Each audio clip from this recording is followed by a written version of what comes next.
Alhamdulillah, bertemu lagi kita di Assalamualaikum dan sekarang ni kita di slot ASEAN Muslim Exchange Program. Kita membawakan kepada anda Young Australian Muslim Leaders. Siapakah? Dua. Betul. Sebelum tu saya nak ceritakan sikit pasal program tu lah. Program ASEAN Muslim Exchange Program ataupun Australia ASEAN Muslim Exchange Program membuka peluang kepada pemimpin muda Muslim di Australia dan juga di negara-negara ASEAN untuk menyertai program-program komuniti yang berbentuk dialog, berbentuk intelektual dan juga pertukaran budaya. Jadi kita bawakan hari ini ada dua orang yang delegasi Australia ASEAN Muslim Exchange Program, iaitu Brother Jazir Nizamuddin. Apa khabar? You can speak Malay? No. Just a little bit. How are you? Nice to meet you. Thank you. Okay. Very good. Mr. Jazir Nizamuddin and Sister Nimatullah Haiba. How are you? Good, alhamdulillah. How are you? Okay. Alhamdulillah.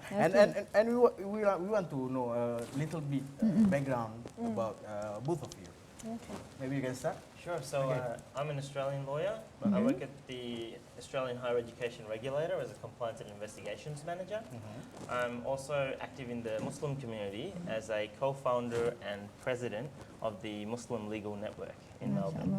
So it's a professional association. How old are you? Yeah. I am 30. Okay. Same like me. Okay. below 30. Below 30. Okay. Okay. How about you? So I'm a dietitian. I'm currently completing a PhD at the University of Sydney, which mainly focuses on developing a culturally relevant and locally engineered lifestyle program to address obesity epidemic in teenagers from Middle Eastern backgrounds. I also have experience developing health education programs for a Muslim community organisation. All right, thank you. Okay, about the Australian ASEAN Muslim Exchange Program. Can we know what is the main objective of this program actually?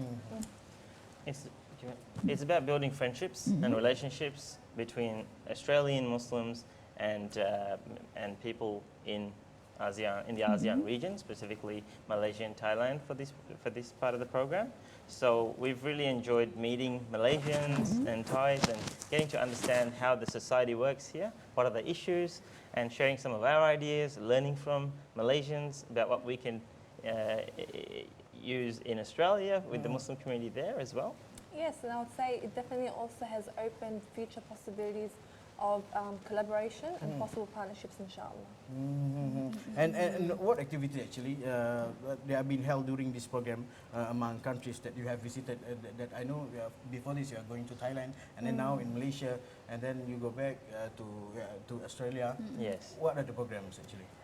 A lot the of activities. Yeah. So we've had an opportunity to meet with senior leaders in politics. We've had the opportunity to go to schools and educational institutions, see how Malaysian Muslims and Thai Muslims are taught in their schools. The level of English language has been quite amazing as well. Everyone's very well educated so far from our experience. But also a lot of volunteers putting in a lot of effort to serve the community as well. So besides that, we've been to the masjids and experienced some of the beautiful masjids of Malaysia, like Putrajaya. Has been it's been a wonderful experience getting to see KL and Malacca as well. Okay. What is your view in Malaysia? Your view about Malaysia? I think it's really a beautiful country, and I think it was a very unique experience for us because, for example, from Australia, we're a minority, so we only make 2.6% of the population.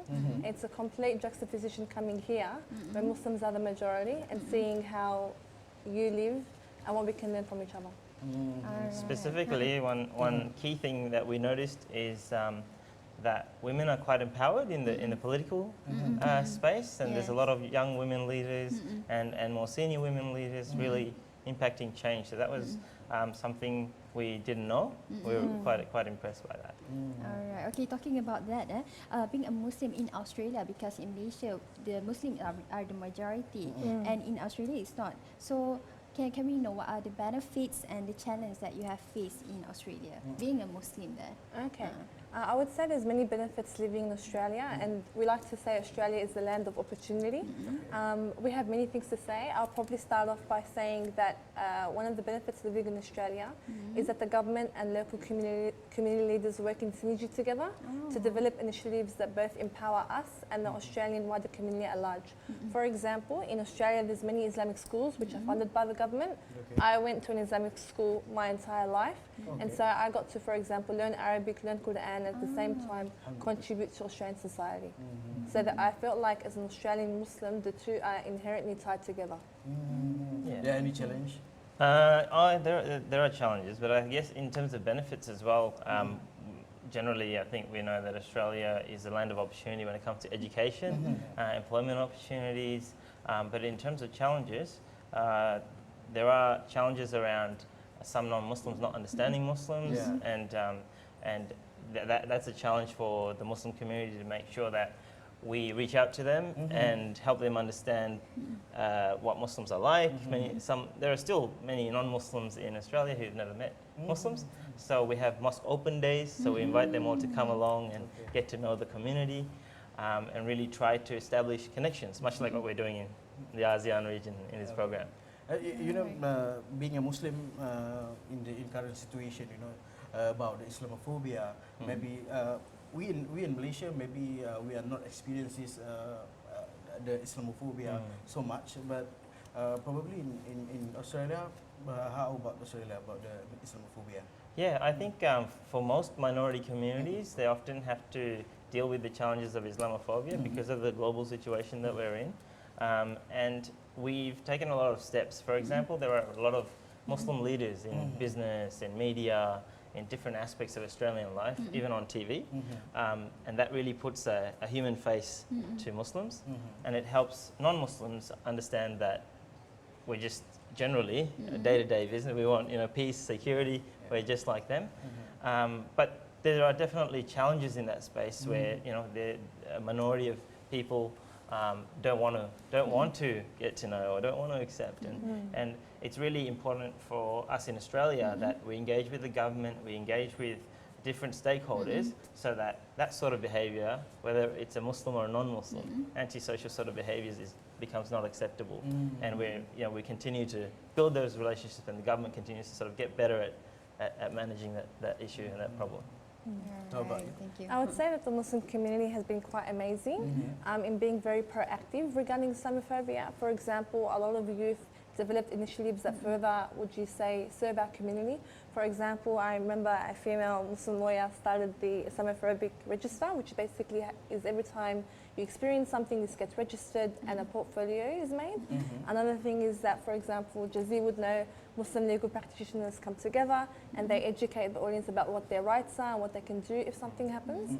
I think we just focus on compassion and engagement with the government to facilitate a better environment, which is already great, just to facilitate understanding between us. So any Islamophobia that does happen, impact is minimised to the maximum. It's also about capacity building within our community. So in terms of the Muslim Legal Network and the work that I do there, it's about helping young Muslim legal professionals reach their potential. But also not just to become career lawyers, but to give back to the community, give legal education sessions, provide free legal services where they can, and really instill that sense of community. So strengthening the community then allows us to take collective action where it's necessary and reach out to the most appropriate stakeholders as well. Okay, we would like to say thank you to both of you, Jazir and Nimatullah, because to be with us today and share with us the program of Australian ASEAN Muslim Exchange Program that will, I think, benefit Malaysia and also Australia and the ASEAN country. And we hope, we pray for this program to succeed and will be long, insyaAllah. InsyaAllah. Okey, kita akan ucapkan terima kasih kepada delegasi Australia ASEAN Muslim Exchange Program untuk perbincangan hari ini, dan kita akan kembali selepas ini. Kita akan rehat seketika, kita akan ada perkongsian yang lebih menarik selepas ini. Jangan ke mana-mana. Teruskan bersama kami di Assalamualaikum.